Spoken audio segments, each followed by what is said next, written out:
Salut, c'est Pierre Amiche. Aujourd'hui dans Rugby Brut, le podcast de Legendary Plays, on reçoit un joueur atypique. Avec son gros caractère et puis surtout son gros cœur, Nicolas Durand, c'est du genre sincère. Avec lui, on va revenir sur son parcours, ses débuts à Béziers, l'âge d'or de l'USAP et puis Toulon, le Racing. On va surtout parler de ses choix, de ses regrets, des bleus. J'aime pas les trucs qui claquent, genre l'entretien vérité, il dit tout, machin truc, règle ses comptes, je trouve ça pourri. Mais avec Nicolas Durand, il n'y a pas besoin d'en faire des caisses. Il dit ce qu'il pense. Et ce principe, c'est le principe même de ce rendez-vous. Alors bonne écoute à tous. Nico, merci de prendre un peu de temps pour ce podcast Rugby Brut. On va retracer un peu le fil de ta carrière. Toi, tu as grandi à Auvillard, qui est une petite ville du Tarn-et-Garonne. Pour situer, c'est Ouais.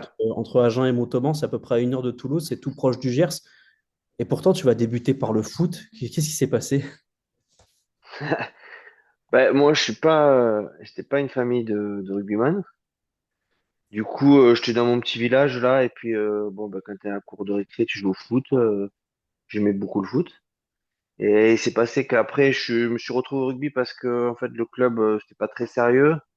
Et bon, c'était quoi, en 88, de temps en temps, mes parents ils me laissaient au club de foot là, et puis ils revenaient, puis l'entraîneur était pas venu.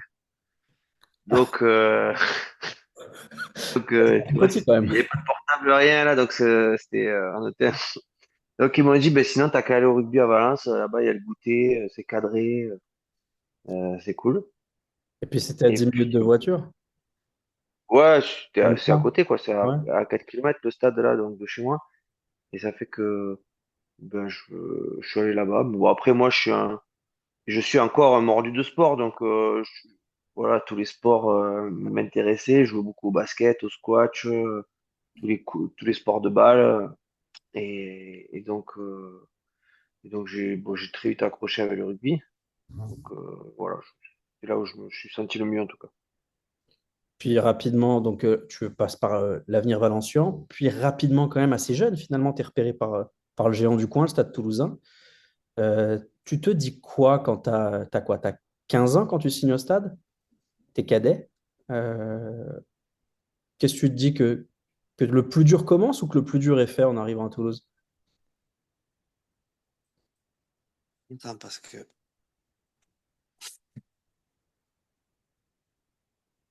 tu m'entends là? Oui. Désolé, je suis en train de te broyer le podcast là. Non, mais c'est parce que j'ai une oreillette qui marche plus. Bon. D'accord. Il n'y a pas de souci. Je te disais que donc tu es repéré et tu signes chez le géant toulousain quand tu es tout minot, tu as 14-15 ans, c'est ça, en cadet? Ouais, alors ce qui se passe, c'est que je fais les sélections en Tarn-et-Garonne avec des camarades de Valence là. Et puis après, ça débouche sur les sélections Midi-Pyrénées. Et après, il y a un gars déjà du club de Valence qui est au Pôle Espoir Jolimont. Et donc je me dis, ouais, ben pourquoi pas, parce que moi je m'éclate là, pourquoi pas en faire tous les jours. Euh, Donc, euh, donc voilà, je fais les sélections, je suis sélectionné. La première année, je reste à Valence d'Angers, et puis après, bon, j'étais démarché par le Stade Toulousain, par Robert Labattu, qui s'occupait des recrutements à l'époque, hein. Bon, et voilà, quand moi même si j'étais très proche, plus proche du club d'Agen, parce que Oui. c'était à côté de chez moi, voilà, moi, mon club, c'était le Stade Toulousain. C'est vrai que c'était une époque où je rêvais Stade Toulousain, hein. Donc voilà, quand j'ai eu cette opportunité, j'y suis allé. C'est difficile de dire non. J'ai lu quelque chose hier, complètement par hasard, où j'ai lu Les cochons rêvent de mourir à Bayonne, les joueurs de rugby de jouer à Toulouse. Ça m'a fait rire parce qu'il y a quand même quelque chose d'assez vrai là-dedans. Quand tu joues à Toulouse dans le coin, enfin quand tu Ben joues oui, c'est vrai dans le d'ailleurs. coin. Si tu veux, en plus, moi j'ai l'impression vraiment que c'est un microcosme. C'est-à-dire que quand moi j'ai eu la chance de passer les épreuves, la Cadet, Crabos, Réchelle et d'être champion de France tous les ans, en plus, donc avec une génération de rêves là, et puis des éducateurs exceptionnels qui nous ont appris beaucoup sur le jeu. Et je reviens sur Jolimont d'ailleurs aussi, et beaucoup sur un éducateur qui a marqué notre génération, c'est Claude Debat, qui nous a appris à jouer au rugby, hein, et bien d'autres valeurs. et donc qui était aussi en alternance, on va dire, pas en alternance, mais qui était un complément vraiment pour le Stade Toulousain, qui était un gros complément, parce que toute la semaine, c'est lui qui nous avait et qui nous faisait progresser. Mais oui, pour revenir à ça, c'est un microcosme le Stade Toulousain. Et quand moi je dois partir du Stade Toulousain, c'est un peu un séisme, hein. Tu te dis, tu vas aller où, quoi? Tu vas faire quoi? Les autres clubs, tu sais même pas trop qu'ils existent, en fait. Parce que, parce que ben, le Stade Toulousain, c'est le plus grand club du monde, clairement, pour moi. Donc, et pour, je pense, 90% des rugbyman, hein, il faut pas se leurrer. Et euh, quand le grand Guinoves, il a décidé de pas me, de pas de pas me faire confiance, j'ai dû prendre mes valises et partir. Donc, voilà. Tu vas signer à Béziers. À l'époque, c'est une équipe qui fout les jetons, hein. Clairement, aller jouer à Béziers, c'est dur. Tu as Karim Ghezal, Michel Dieudé, Sébastien Bruno, Dimitri Zarzeski, Hall, Priva, Nyanga. Toi, tu débarques dans une équipe, franchement, taillée pour casser la gueule à tout le monde. Euh, Même au poste de demi-mêlée, finalement, tu as une concurrence assez énorme, puisque tu es en concurrence avec Pierre Mignoni et Pierre-Henri Broncan la deuxième année. C'est dur de te faire une place à Béziers au départ. Ah, mais bien sûr, parce que bon, moi, je suis aujourd'hui, quand je vois les responsabilités que j'ai eues moi à mon âge, je crois qu'il n'y a pas beaucoup de joueurs qui les ont eues non plus. Que après 2 ans après, je crois que j'avais 22 ans, j'étais pratiquement numéro un d'un club de top 14 à Perpignan. Mais pour revenir sur Béziers, moi j'y vais pour apprendre, hein, j'ai la chance de pouvoir, je crois que je dois avoir 20 ans, de pouvoir être derrière, deuxième de une mêlée de l'effectif pro, Mm. derrière Pierre Mignoni qui est international. Voilà, j'ai beaucoup à apprendre et puis à grappiller des temps de jeu.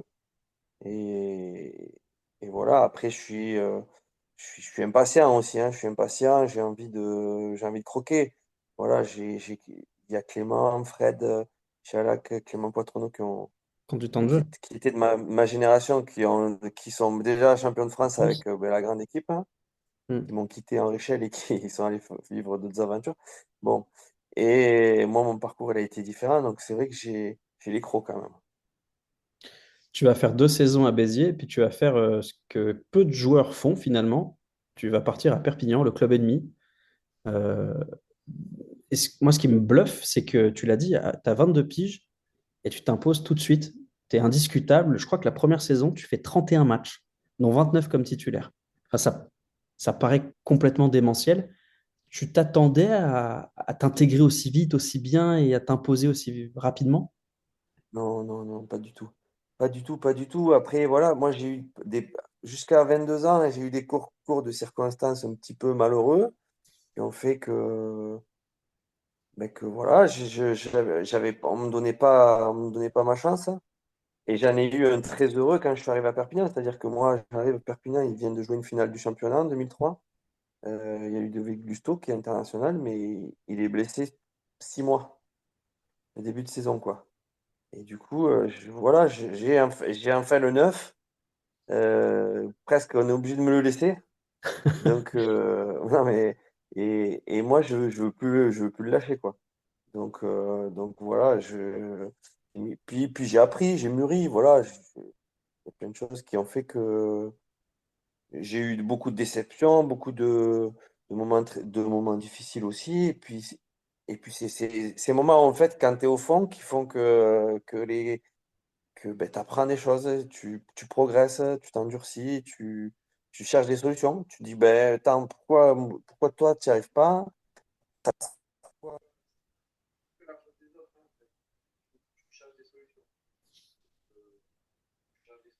Je t'entends plus, Nico. Je pense que les écouteurs, il s'est passé quelque chose.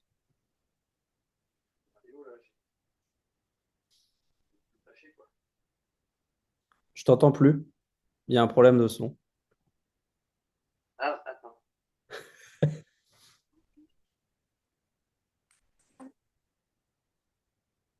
Ok, c'est bon, tu m'entends Ouais, là? ouais, c'est bon. Ça va être le podcast le plus catastrophique de l'histoire. Ouais, mais tu vois, c'est le concept. Je trouve ça génial. Tu vois, c'est bien. Ouais, oui. Oh. Et puis, ça permet de Et raconter si d'autres. ça, si s'ennuient, les gens, ils coupent, hein. Ah bah oui, bien sûr. Non, mais, et puis Autre sinon, ils se chose, hein, ils tirent. regardent Hanouna. Ouais, Voilà. c'est ça. Euh, il y a un aspect qu'on n'a pas abordé qui participe, je pense, à ta bonne intégration côté USAP. C'est ta personnalité qui colle bien finalement avec ce club. Tu as un caractère fort et l'USAP, c'est un club de caractère. Est-ce que rapidement, tu te sens bien aussi par rapport à ça? Ce qu'il y a, franchement, c'est une chance d'être tombé sur ce club, d'avoir saisi cette opportunité. Euh, Merci à Jean-Pierre Elissalde aussi, parce que j'étais à Béziers et je voulais rester parce que j'étais avec mes copains, avec Yannick, Dimitri, Johan Audrey, on était super bien. Je voulais rester. Il m'a dit non, mais attends, mais s'il y a un club de Perpignan qui t'appelle, il me dit, mais déjà, les mecs sont fous. Mais s'ils t'appellent, il faut que tu y ailles, quoi. Bon, ok, je dis, il me faisait pas trop. Enfin, ça marchait un peu, mais j'étais son second, quoi. Et bon, je sais pas, voilà, c'est la conversation qu'on a eue. Elle m'a dit, bon, les mecs sont fous, mais vas-y, parce que s'ils te disent toi, Nicolas Durand, tu vas être second là-bas, c'est quand même une bonne opportunité. Mais les mecs sont fous, m'a dit. Il avait de l'instinct Ouais. quand Ouais, donc, tu vois, je l'ai écouté. Euh, et, et donc, oui, bien sûr, après, en plus, on était avec les anciens hier soir, j'étais avec Jacques Brunel. même. Et, et on a fait un petit repas avant Noël, là. Et on a discuté hier, on a parlé de ce club qui lui colle à la peau aussi. Et ouais, on a parlé en fait de cette authenticité catalane. Et puis avec cette ferveur, moi je pense avec le soleil, quoi, la mer, les choses qui tiennent aux tripes, quoi, qui donnent de la couleur, quoi, en fait. Et puis aussi, on parlait que ben, c'était une région qui était assez, comment dire, c'est pas une région très riche, quoi. Et donc, ça parle pas catalan, ou très peu.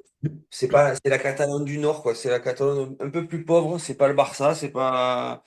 Et ça fait que les gens, en fait, pour se sentir catalans, ils se réfugient un peu avec. Enfin, ils se prennent avec l'USAP, quoi. C'est l'USAP qui compte et ils se réunissent autour de ça. Il y a un côté Et ça fait identité. des, ça fait des ambiances incroyables. Ça fait une cathédrale hémégérale incroyable. Avec, tu vois, quand je t'en parle, voilà, avec des frissons, des chants catalans avant le match et puis une passion, voilà, une passion qui est incroyable et qui anime les joueurs du USAP, quoi. Toi, tu vas passer d'un club de Béziers versé dans l'art de la guerre, à la limite de la violence, pour un autre pack de bouchers, Ouais. celui de l'USAP. C'est que Ouais. des tueurs à gages. Ça fait quoi de Ouais. jouer neuf derrière un pack comme ça? Bon, voilà, c'est sûr que bon, ben, tu te sens en sécurité, on va dire. Ouais. On va dire que ça ne te dit pas que ça va être pénible. Euh, que même si on est mauvais, ben, qu'on se fera pas quand même concasser. Mais on s'est fait concasser de temps en temps, non? On s'est fait passer dessus de temps en temps, hein. C'est arrivé, mais c'est vrai que c'était une génération avec beaucoup de joueurs de fort caractère, de grosses personnalités. Et, et, et bon, qui collait bien à ce club et puis aux vertus de ce club. Donc c'est vrai qu'avec un pack dominant, je crois que ben, c'est un régal pour un demi-mêlée. Mais bon, je vais te dire, toutes les grandes équipes, elles avaient des gros packs, quoi. Bien Pour, sûr. pour avoir un bon demi-mêlée. Enfin, je veux dire, ça va avec, quoi. Après, à cette époque-là aussi, il fallait savoir se faire apprécier. C'est ce que Puis j'allais te demander. sa place, hein, voilà, parce que quand tu arrives dans un vestiaire avec des, euh, des Nicolas Mas, Michel Cognac, euh, Porcu, Corvec, voilà, c'est des gens qui ont certaines valeurs, qui sont très bien, mais qu'il faut savoir respecter quand on a 22 ans, quoi, qu'on arrive. Mais tu vois, ça fait partie de cet apprentissage. Je serais arrivé peut-être à 19 ans 18 à ans? l'USAP. Ouais, ça serait moins bien Ouais. passé. Moi, je suis arrivé à Béziers, enfin, tu vois, quand tu es à l'école toulousaine, c'est pas la même chose. L'école toulousaine, tu vois, les trois quarts, c'est pas pareil. Ils considèrent, ils jouent un peu plus avec les avants. Tu vois, quand tu arrives à Béziers et à Perpignan, il y a une hiérarchie, tu vois. Les trois quarts, ils lèvent le doigt pour parler presque, hein. Et bon, c'est pas pareil. Donc, tu vois, c'est un apprentissage c'est un passage à Béziers qui m'a fait beaucoup de bien, qui m'a appris un autre rugby parce que quand tu arrives, moi je me rappelle d'un entraînement ou même de remarques d'entraîneurs qui me disent non, mais là on peut pas jouer si vite quoi. Mais parce que moi j'avais cette habitude de jouer vite, de jouer à Accéléré. la toulousaine Ouais. quoi. Et puis j'avais 19 ans, j'avais le feu dans les veines quoi. Et, et donc cet apprentissage il m'a fait du bien, tu vois. Je parlais beaucoup avec voilà, avec Philippe Escal qui est disparu et qui me disait, Nico, calme-toi, tu vois, il faut que il y a des fois on peut pas te suivre, donc il faut que tu te mettes au tempo de l'équipe et tout ça, ça m'a appris beaucoup pour jouer à un autre rugby qui est différent, le rugby qu'on joue à Toulouse et celui qu'on joue à Perpignan et à cette époque-là en tout cas et à Biarritz par exemple. Justement, ce jeu que tu vas magnifier à Perpignan, parce que autant tu t'adaptes à l'équipe, mais tu lui apportes aussi quelque chose, ça va se conclure, en tout cas dans un premier temps, sur des demi-finales, puis un titre, ce titre de 2009. Euh, on m'a raconté l'anecdote, celle de David Marty, le matin du match, qui jette un magazine sur la table où il y a les avants. Et dans le magazine, c'est les avants de Clermont qui posent sur des Harley Davidson un peu en noir et blanc. Ambiance, on a compris, on se laissera plus faire comme avant. Ça te parle cette histoire ou pas du tout? Oui, oui, mais t'as raison, tu sais, des histoires de vestiaire comme ça, bon, encore plus, nous, on était réac, nous, parce que on était, des fois, on a l'impression qu'on était en Espagne, tellement ils parlaient pas de nous, les gens. Mais, mais, mais on en jouait de ça, on en jouait de ça. Et, enfin, on en jouait, ça nous galvanise, ça nous galvanisait. Et bon, et David, oui, il avait fait ça. Et Jacques aussi, il nous avait fait un discours, je me rappelle, qui nous avait bien secoué avant la finale. Qui nous avait dit la, la vérité, à ce moment-là, c'est que il nous a dit, ils nous avaient dit simplement que sur cette finale, clairement, ils étaient venus eux, pour pas la perdre, parce qu'ils pouvaient pas perdre contre Perpignan. Parce qu'ils avaient perdu contre Toulouse avant, contre Stade Français, je crois. C'est ça. Euh, et là, ils jouaient contre le petit Perpignan, ils pouvaient pas la perdre. Et que eux, ils venaient pour pas la perdre, mais nous, on venait pour la gagner. Et ça m'a vraiment marqué. Tu vois, quand tu sais pas où tu vas et que l'entraîneur il te donne une option comme ça là, avant le match, et là t'as le capital confiance qui monte et tu te dis, mais en fait la phrase elle est très simple, mais elle veut tout dire. Voilà. Et après, c'est vrai que mais clairement, peut-être sur cette finale, et nous, l'année d'après, pareil, ils s'étaient vus peut-être gagner un peu vite, hein, et ça a tourné en notre faveur. Malheureusement, l'année d'après, ça a été le contraire. Heureusement pour eux. Tu te rappelles le genre de discours que tu pouvais tenir à tes gros avant un match? Déjà, est-ce que tu leur parlais ou est-ce qu'ils n'avaient pas besoin? Et si tu leur parlais, qu'est-ce que tu racontes à des Pedro Pérez, à des... Calmez-vous, calmez-vous. Ils n'ont pas personne de votre famille, ils vont tuer personne de votre famille, non, calmez-vous, calmez-vous, vraiment.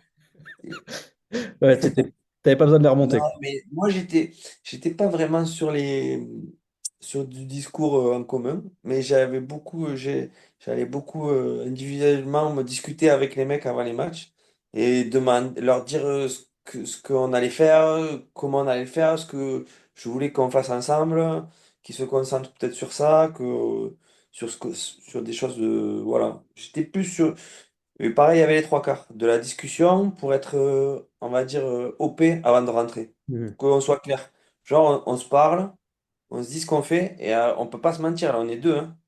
Et voilà, tu vois, que sur plus du discours collectif. Et bon, voilà. Après, j'étais au centre du jeu, ben, c'était aussi des consignes ben, voilà, de stratégie, d'ajustement par rapport à comment gagner un match, quoi. En fin d'année 2009, tu vas ramener le bouclier à Valence d'Agen dans ton club. dans le club de tes débuts. C'est Mhm. toujours un moment fort en émotion pour les joueurs, mais est-ce que tu en avais rêvé ou c'était inattendu, ce Brennus? Ben, en fait, Peut-être les deux même, hein. Tu en avais rêvé gosse et c'était devenu difficile ouais, d'y éprouver. en fait, c'est un peu mystique le truc là. Tu sais que tu regardes les finales, tu vois des grands joueurs gagner ça. Tu vois, tu te rappelles tes moments quand t'es petit avec tes parents, que tout le monde regarde la finale du championnat.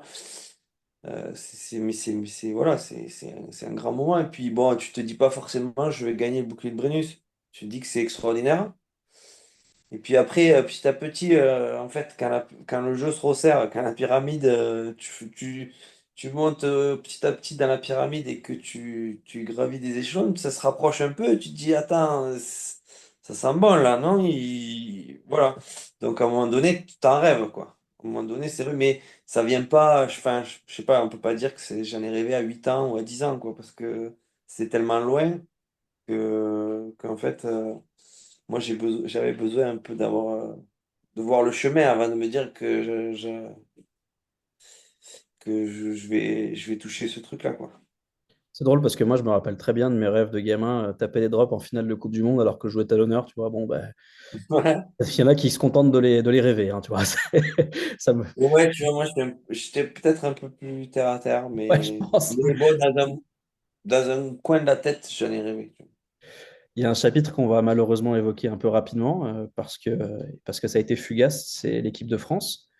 En 2007, tu vas connaître les Bleus pour une tournée suicide en Nouvelle-Zélande. Clairement, vous partez pour vous faire fumer, quoi. C'est vois. Ouais. difficile.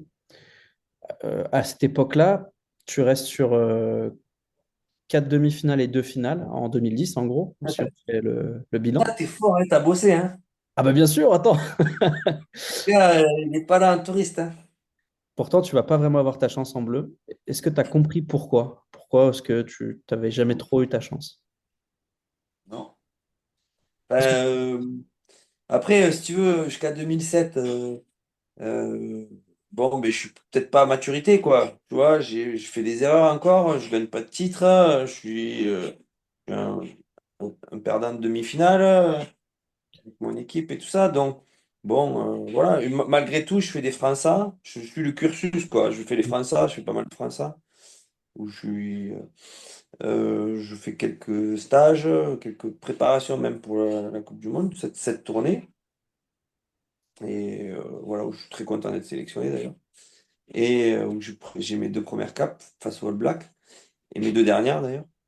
Mais c'est vrai qu'après ça, ben écoute, après ça, comme tu dis, hein, quatre demi-finales, deux finales, la Coupe d'Europe, tout ça, voilà, peut-être il faut faire un podcast avec Lièvremont, peut-être, non? Je sais pas, t'en as voulu à Marc Lévremont, justement? Ben, bien sûr que j'avais voulu un Marc Lièvremont, bien sûr. Ben ouais, clairement. Mais bon, après, c'est comme ça, parce que après, lui, c'est un sélectionneur, il fait ses choix. Apparemment, ben, il a fait 8 autres choix à ma place, puisqu'il en a pris 8 pendant 4 ans. Mais j'espérais peut-être être le neuvième, mais je ne l'ai pas été, donc voilà. Pour remettre, Mais ça, pour ce remettre... mois-ci, on se croise, Oui, euh, tu vas pas lui mettre un avec pain, Marc quoi. Moment, on ne se serrera pas la main. Voilà. D'accord.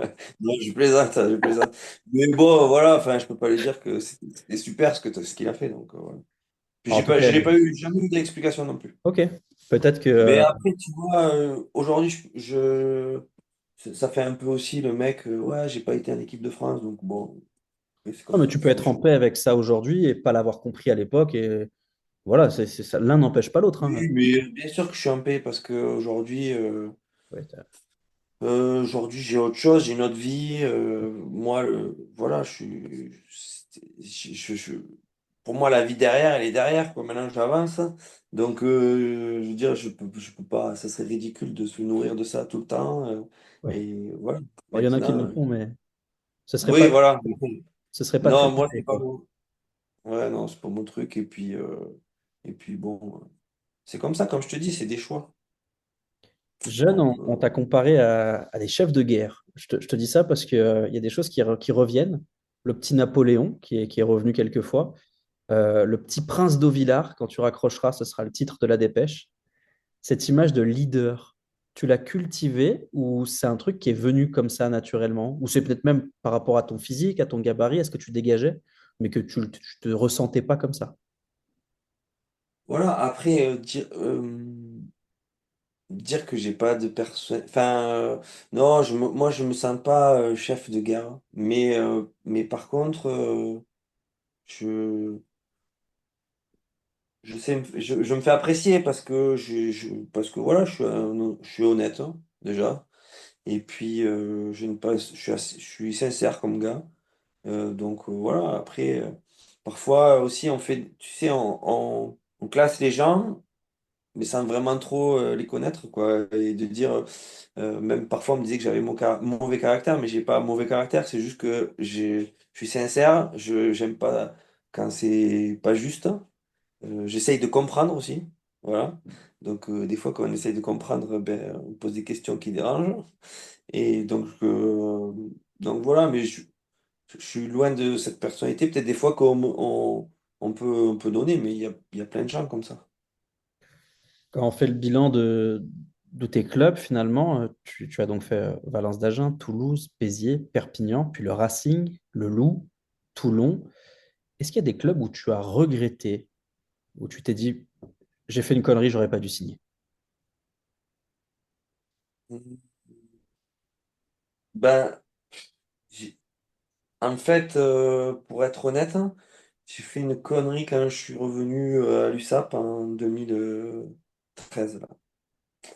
Parce que j'étais avec Toulon, on venait d'être champion d'Europe.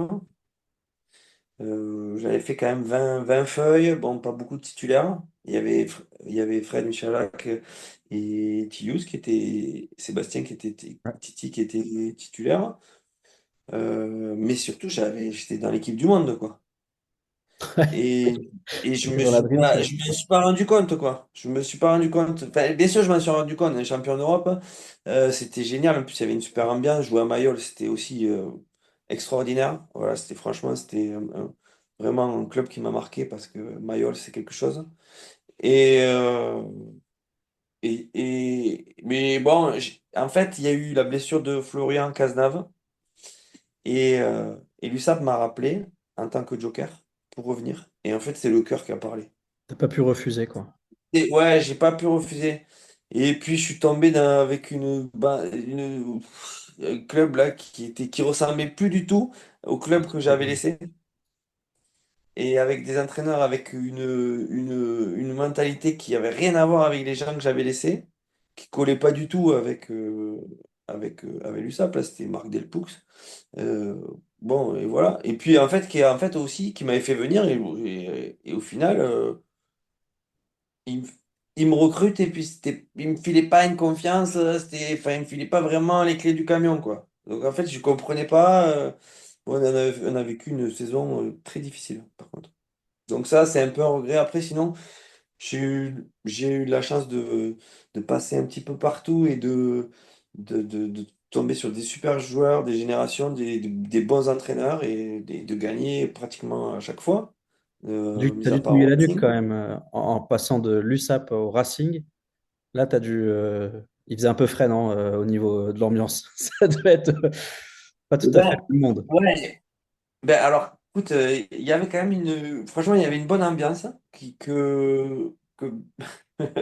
Tu veux dire, il savonne tout le monde, le mec. Mais que Berbizi, il a pas su, il a pas su voir. Mais il y avait quand même une bonne ambiance avec un pack gigantesque. Ah, bien Et, sûr. euh, et après, je crois qu'on s'est suicidé en interne là, parce que il y a enfin, l'année où Toulouse est champion en 2011, là, nous. Bon, on était armés pour les battre, quoi. Hmm. Et on envoie Montpellier en finale cette année-là, qui fait une belle saison. Et je pense Et une qu'elle bonne était finale en plus, pour mais nous la c'était. place en Ouais. finale, quoi. Voilà. On se trucide de l'intérieur. Euh, voilà. Après, je regrette pas quand même mon passage à Paris. J'ai découvert un autre environnement. J'ai découvert les hommes aussi. Tu vois, moi, j'étais un peu dans le rugby à l'ancienne, le rugby à papa, les copains, c'était tout bien. On se tapait dans la main, on se disait c'est bon. et surtout avec les gars du SAP, là, des mecs authentiques avec fort caractère, mais qui, s'il y avait quelque chose à te dire, c'était réglé dans la journée, quoi, hein. Hmm. Et, et j'ai découvert les hommes, notre business, autre chose, quoi. Donc j'ai appris aussi. C'était peut-être lié aussi au temps qui passe, tout simplement, parce que tu as connu presque deux rugby très différents à tes débuts et à la fin de ta carrière. Un rugby qui a beaucoup évolué. Euh, Tu te reconnais dans le rugby d'aujourd'hui, peut-être plus physique, mais surtout moins passionnel, plus clinique, plus réfléchi. Bah, écoute, je vais te dire un truc, il y a le temps qui passe, comme tu dis, c'est aussi, tu sais, le temps qui passe, c'est aussi toi, ta perception. Hmm. Ça veut dire que tu as une perception différente quand le temps passe. À 28 ans, 29 ans, il y a l'expérience qui arrive et hop, tu t'ouvres les yeux un peu ce qui se passe autour de toi, qu'au départ, tout coule, quoi. Moi, quand je suis arrivé dans les premiers vestiaires, je voyais les mecs de 32 ans râler et dire ouais, mais si, mais ça, mais tout. Mais en fait, mais moi, je dis, mais tout va bien, tu vois, mais parce que tu vois rien, en fait. Mais après, ta perception, elle change. Et, euh, et pour revenir à ta question, alors il y a eu une petite époque là du rugby où vraiment je me suis emmerdé. Euh, et je trouve que ça va mieux, même si c'est vrai que bon, mais tout est programmé. C'est beaucoup moins intuitif peut-être que notre génération là, mais beaucoup moins. Mais quand même, c'est très bien joué. Je veux dire, Hmm. quand il y a des surnoms, quand il y a des solutions, les mecs, ils les trouvent tout le temps. Les avants, ils ont une panoplie technique qui est incroyable. Voilà, il y a quand même de très jolies choses. Et donc, quelque part, ouais, ça me plaît. Après, je trouve, tu vois, pour faire une critique, c'est que bon, ils sont bien meilleurs que nous, on va dire, globalement, techniquement, physiquement. Tu sais, ils sont capables de prendre de faire des séquences très longues et tout ça, où nous, on n'était pas préparés pour ça, où on n'y arrivait pas, ou peut-être qu'il y avait plus, je sais pas, de combats, j'en sais rien, enfin, ils sont plus forts que nous. Maintenant, des fois, sur l'aspect stratégique, je trouve qu'il y a quand même des choses à progresser, on va dire. Tu vois, mais je trouve qu'il y a un rugby qui a évolué. À un moment donné, on était un rugby que physique et on est retombé sur un rugby qui est encore physique, mais il y a beaucoup plus de lecture quand même. Et Et il y a plus de beaucoup plus déplacements. d'adaptation. Ouais, et plus de déplacements, plus de volume. C'est vrai que souvent on dit que les champions du monde donnent un peu le ton du cycle suivant. Et c'est vrai qu'il y a une période où bon, bah, si tu n'avais pas un pack de 950 kilos et que des bouchées derrière, bah, tu ne pouvais pas exister. Ça a peut-être un petit peu évolué, notamment avec Toulouse, qui, en étant très dominant, a réussi à redonner les lettres de noblesse au jeu de mouvement. Voilà. C'était une phrase compliquée Oui, pour dire oui. tout bien, quoi. Voilà. Oui, oui, oui, non, mais ce qu'il y a, c'est que, si tu veux, tu as eu un moment, là, je sais plus les périodes, là, mais 2015, on va dire, je suis par là, quoi, Ouais. où tu avais un rugby où il n'y avait pas beaucoup de passes, où il y avait beaucoup de défis, il n'y avait pas beaucoup de prise de risque, pas beaucoup de lecture. Et maintenant, bon, il y a quand même il y a une grosse évolution sur la lecture, sur l'aspect technique encore, j'y reviens. Et bon, ça fait plaisir de voir. Et puis, il y a une mentalité aussi qui a évolué, qui est bien. Ces pénalités qui sont jouées, on tente moins de pénalités. Voilà, il y a un jeu qui est beaucoup plus spectaculaire. Après, je t'avouerai que moi, je regarde, euh, je regarde Perpignan dès que je peux. Parce que voilà, puis parce qu'ils jouent bien, franchement, aussi. Euh, mais après, les autres matchs, tu vois, je regarde Toulouse parce que ça m'intéresse aussi, parce qu'il y a les meilleurs joueurs.